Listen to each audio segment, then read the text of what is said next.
My phone buzzed in my pocket, snapping me out of my focus. I wiped the sweat from my forehead and stepped outside the small clinic. The midday sun cast long shadows over the quiet village. I looked at the screen. My stomach dropped. Timothy. I almost didn't answer. After years of dealing with my stepfather, I knew his calls rarely brought good news. But curiosity and maybe a small bit of hope made me pick up. "Hello," I said, keeping my voice flat. "Dorothy." His voice was too cheerful, which immediately put me on edge. "Just thought you'd want to know. I sold the mountain cabin." I froze, gripping my phone tighter. "You did what?" "Sold it," he repeated like it was no big deal. "Don't look so surprised. It was for the greater good. Mine, of course." He let out a smug laugh, making my blood boil. "My name is Dorothy, and Timothy has been a problem in my life for as long as I can remember. My mom married him when I was 16, and he charmed his way into the family. But beneath the fake smiles, he always put himself first. The cabin wasn't just a house, it was my safe place. I had spent years fixing it up, making it my own. It was where I went to rest after tough work trips, where I hosted friends, where I felt most at peace. And now he had sold it like it meant nothing. "You had no right," I said, my voice shaking. "That cabin wasn't yours to sell." "Relax," he said lazily. "I've been taking care of things while you're off saving the world. You're never there anyway. It was an easy way to pay off my debts. You'll thank me later." "I'll thank you when hell freezes over," I snapped, then hung up before he could say another word. I paced back and forth, trying to calm the storm of emotions inside me. Timothy always had nerve, but this time, he had gone too far. What he didn't know, and what I planned to keep to myself for now, was that the cabin wasn't his to sell. It wasn't even fully mine. My best friend, Olivia, was co-owner. Years ago, we signed a legal agreement that required both of our signatures for any sale. This wasn't over. I sat on the edge of my cot, staring at my phone like it might catch fire. My mind kept replaying Timothy's smug voice. How could he think this was okay? Selling something so personal to me like it was just another item he could trade for quick cash. The cabin wasn't just a house. It was a piece of my life. As a kid, I spent summers there, chasing fireflies and hiking with my mom before she remarried. After she passed away, the cabin became the one stable thing in my life. When everything else felt like it was falling apart, it was my safe place. Timothy, of course, didn't care. To him, the cabin was just another thing to use for his own benefit, like so many things before. But this wasn't some small problem I could brush off. This was my home. I tapped on Olivia's name in my contacts and waited. "Hey, Dorothy." "What's up?" she answered cheerfully. "Timothy sold the cabin," I blurted, unable to hide my anger. Silence. Then, "He what?" "Apparently, he needed money to pay off some gambling debts," I said bitterly. "He thinks he can do whatever he wants, but our co-ownership agreement makes that impossible. He can't sell it without your permission." Olivia let out a low whistle. "He really thought he could get away with this? That man has no shame." "None," I agreed. "I'm going to need your help fixing this. I'll finish my volunteer work here and head home as soon as I can. Can you pull up the legal documents in the meantime? I want to be ready to fight this when I get back." "You got it," Olivia said firmly. "We'll handle this together." As I hung up, a strange calm settled over me. Timothy thought he had won, that I was too far away to stop him. But he didn't know who he was dealing with. I wasn't a scared teenager who used to let him push me around. I was an adult now with knowledge, support, and the law on my side. If he thought this was over, he was in for a big surprise. The next few days passed quickly as I finished my volunteer work, trying to stay focused. But no matter how busy I was, Timothy's betrayal stayed in my mind like a dark shadow. I couldn't stop picturing him smirking, proud of himself for paying off his debts at my expense. One evening, I sat down with my journal, something I always brought on trips. Writing helped me think clearly, and I needed that more than ever. As I scribbled, memories came rushing back.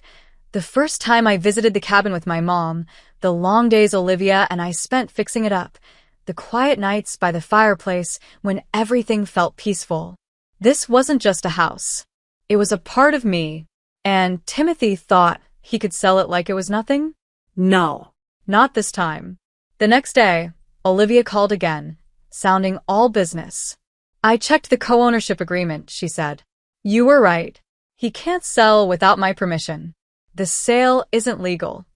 Relief flooded through me, but anger followed quickly. Do we know who he sold it to? Not yet, Olivia said. I checked county records, and there's no official transfer. It looks like he tried to do this under the table. Of course. That was just like Timothy, always looking for a shortcut, always trying to cheat the system. What do we do now? I asked. Well, Olivia said, we can confront him directly, or let the legal process take care of it. Either way, he has no legal ground to stand on. I let out a breath I hadn't realized I was holding. Thanks, Olivia. I don't know what I'd do without you. You'd figure it out, Olivia said warmly. But I'll always have your back. As I hung up, a plan started forming in my mind. I would finish my work here, go home, and face Timothy head-on. But I wasn't going to yell or argue. That's what he expected. No, I had a better way. Timothy always underestimated me. He thought he had won, but by the time I was done, he would know he had made a big mistake. When I finally got home, the first thing I noticed was the silence. Usually the cabin felt peaceful, but now it felt off. My plants were drooping from lack of water. The mail had piled up by the door, and the fridge was nearly empty. I set my bags down and took a deep breath. The weight of what I needed to do settled on my shoulders. Before I could even unpack, my phone buzzed. Timothy. I thought about ignoring it, but then I changed my mind. It was time to deal with him. Well, if it isn't my world-traveling stepdaughter, he said, his voice full of fake cheer. Back to reality, huh? What do you want, Timothy? I asked, not in the mood for games. Just checking in, he said, sounding smug. Making sure you're not too upset about the whole cabin thing. I mean, it's gone now, so no use crying over spilled milk. My jaw tightened. Funny you say that, I replied, keeping my voice calm. Because as far as I can tell, it's not gone. Olivia and I checked the records. The sale didn't go through. You can't sell something that doesn't belong to you. There was a pause. Just long enough to tell me I had hit a nerve. That's ridiculous, Timothy said, his voice no longer as confident. The buyer paid in cash. The paperwork is done. It's a done deal. No, it's not, I said firmly. Olivia and I own the cabin together. She never agreed to sell. That means legally it still belongs to us. He let out a bitter laugh. You think you're so smart, don't you? Always acting like the perfect daughter, always trying to control everything. You have no idea how hard I've had it, Dorothy. I did what I had to do. You stole from me, I said. I shot back. And you think I'm supposed to feel sorry for you? You made your choices, Timothy. Now you have to deal with them. He hung up on me. I stood there, phone still in my hand, shaking with a mix of anger and triumph. For years, Timothy had manipulated me, made me feel guilty, and taken advantage of my patience. But not anymore. This wasn't just about the cabin, it was about standing up for myself, setting boundaries, and protecting my peace. The next morning, I sat at my kitchen table, my laptop open, going through the documents Olivia had sent. The co-ownership agreement was clear. Neither of us could sell the cabin without the other's written permission. What Timothy had done wasn't just wrong, it was illegal. A sudden knock at the door interrupted my thoughts. When I opened it, there he was. Timothy, wearing his usual smug expression. Mind if I come in? He asked. But he didn't wait for an answer before stepping inside. I crossed my arms, watching as he made himself comfortable in one of my chairs. What do you want, Timothy? He sighed, his voice dripping with fake sympathy. Look, Dorothy, I know you're upset, but try to understand. I was desperate. The people I owed money to weren't exactly patient. I raised an eyebrow. And you thought stealing from me was the answer? Borrowing. He corrected, like that made it better. I was going to make the money back. Once my luck turned around, I would have paid you back every penny.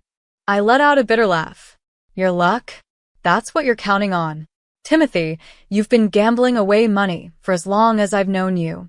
It's never worked out. Why would this time be any different? He shifted uncomfortably, but quickly put his confident mask back on. You're overreacting, he scoffed. It's just a cabin. You're barely ever there. Why not let someone else make use of it? Because it's mine, I snapped. Because it's my home. You don't get to decide what I value or what I do with my property. And for the record, Olivia cares about it just as much as I do. Your little sale is invalid, and you know it. His face darkened. For a moment, I saw something flicker in his eyes, fear. You wouldn't really go to the authorities, would you? He asked quietly. You wouldn't ruin your own stepfather like that. I leaned forward, locking eyes with him. Try me. For the first time, Timothy had no comeback. He stood up, muttered something under his breath, and stormed out, slamming the door behind him. I sank into my chair, my heart pounding. The argument had shaken me, but at the same time, I felt a small spark of satisfaction. Timothy was finally realizing that his usual tricks wouldn't work on me anymore. This wasn't just about the cabin, it was about standing up to someone who had taken advantage of me for far too long. After Timothy's dramatic exit, I called Olivia to fill her in. He showed up at my house, I said, pacing the living room. Try to spin some sob story about how he borrowed the cabin to pay off his debts. Olivia snorted. Borrowed? Does he even hear himself? What did you say? I told him the sale was invalid. And if he pushed me, I'd go to the authorities. I let out a breath. It rattled him a little, but knowing Timothy, he's probably already planning his next move. Let him, Olivia said firmly. We've got the law on our side. I've already contacted a lawyer to draft a formal cease and desist letter. If he tries to involve the buyer again, we'll have a legal record ready to stop him. I nodded, her words steadying me. Thanks, Olivia. I don't know what I'd do without you.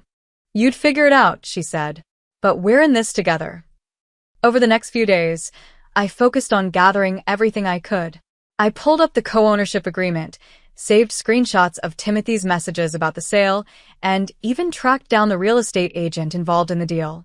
When I called her, her voice was tense. Look, I didn't know the full situation, she said quickly. Timothy told me he had permission to sell. If I had known there was a co-owner, I never would have touched the deal. Well, now you do, I said, keeping my tone calm. I'm not trying to drag you into this, but I need your help. Can you confirm that Timothy signed the paperwork alone? Yes, she admitted. The buyer hasn't paid in full yet because I flagged the transaction as suspicious. I can send you the documents if you need them. That would be helpful, I said, jotting down her details. As I hung up, I felt a new sense of determination. Timothy had counted on me being too quiet, too distant to fight back. He was about to learn how wrong he was. That evening, Olivia called again with more good news. The letter is ready, she said. We'll send it first thing tomorrow. And if Timothy tries anything else, we'll take it further. Perfect, I replied, a small smile creeping onto my face. For the first time in weeks, I felt like I was winning. I was taking control. Timothy thought he could walk all over me, but he was about to learn that I wasn't so easy to defeat. The next morning, Olivia and I finalized the cease and desist letter and sent it to Timothy. The message was clear. If he tried to claim ownership of the cabin or involve the buyer again, we would take legal action. I could only imagine his reaction. Probably a mix of shock and anger. He was used to getting his way by manipulating and intimidating people. But this time, he had no way out.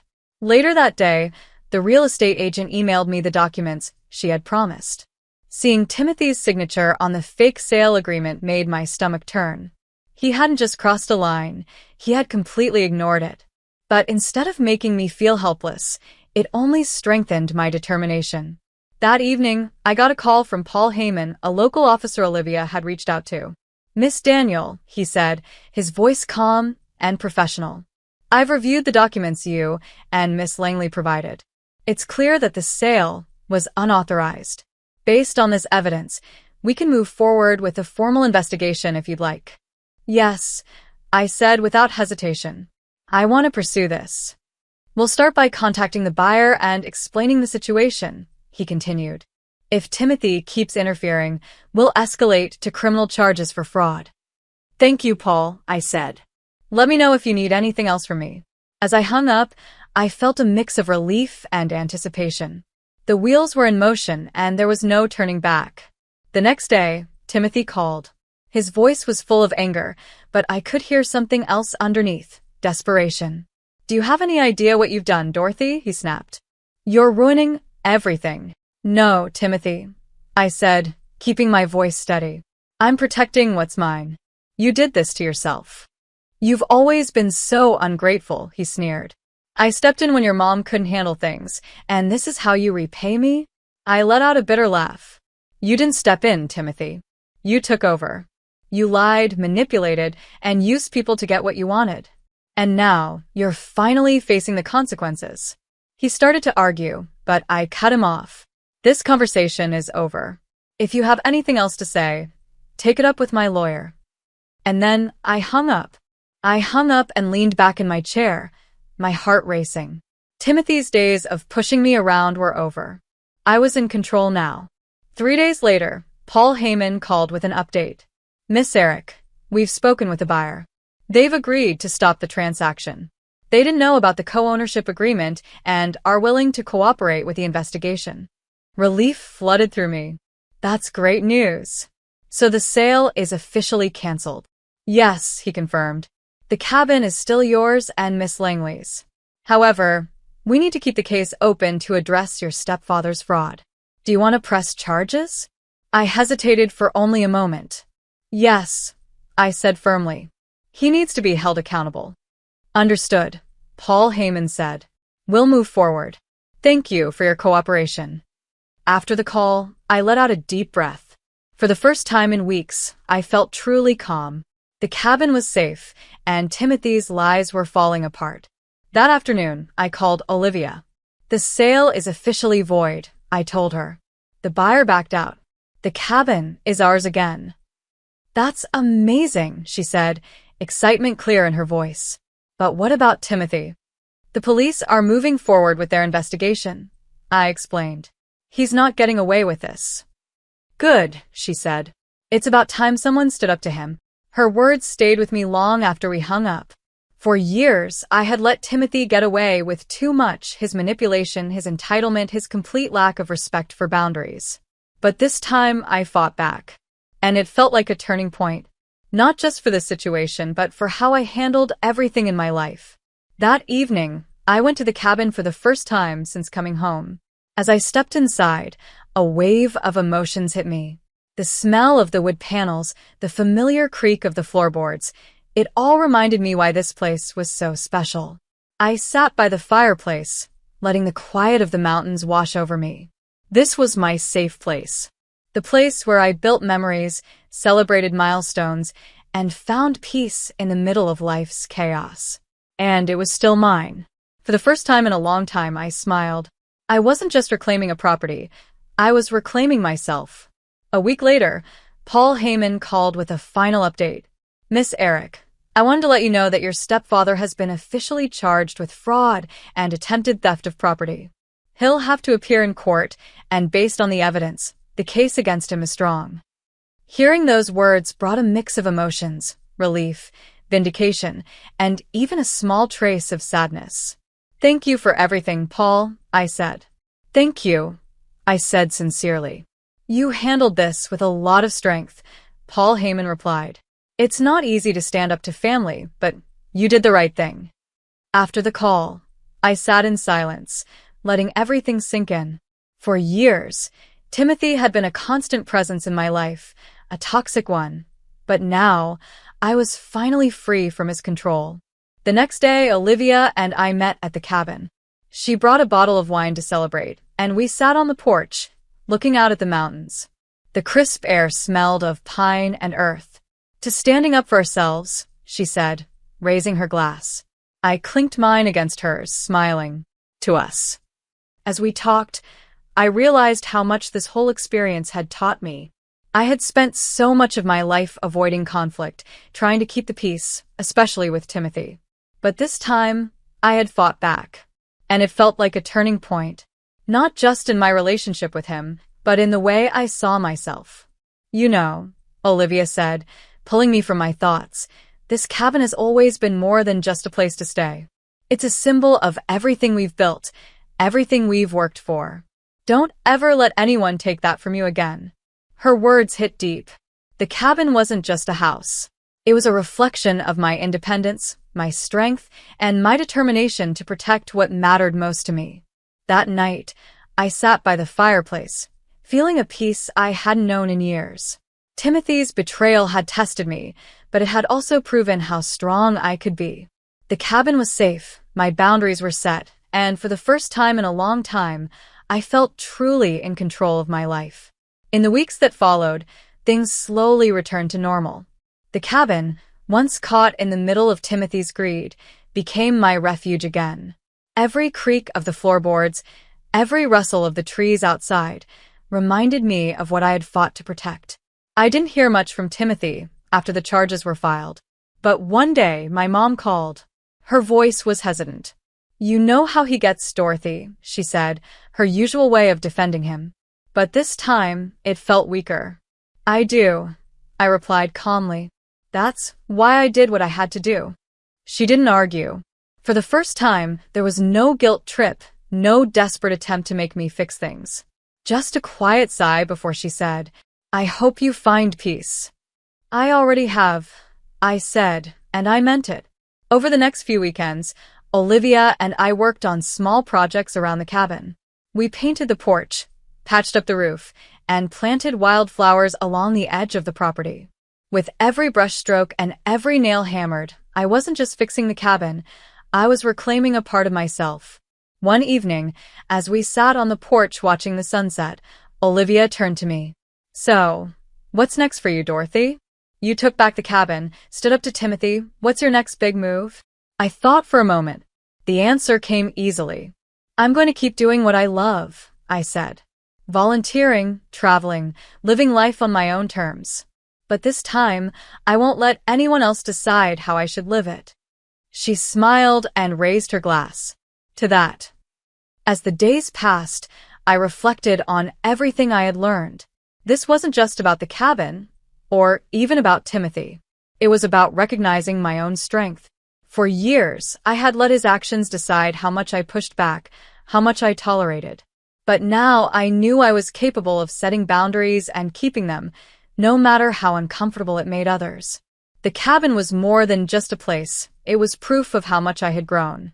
A reminder that I didn't have to sacrifice my peace or my values to make someone else comfortable. One evening, as the sun dipped below the mountains, I stood on the porch, breathing in the cool, pine-scented air. For the first time in years, I felt at home, not just in the cabin, but in my own life.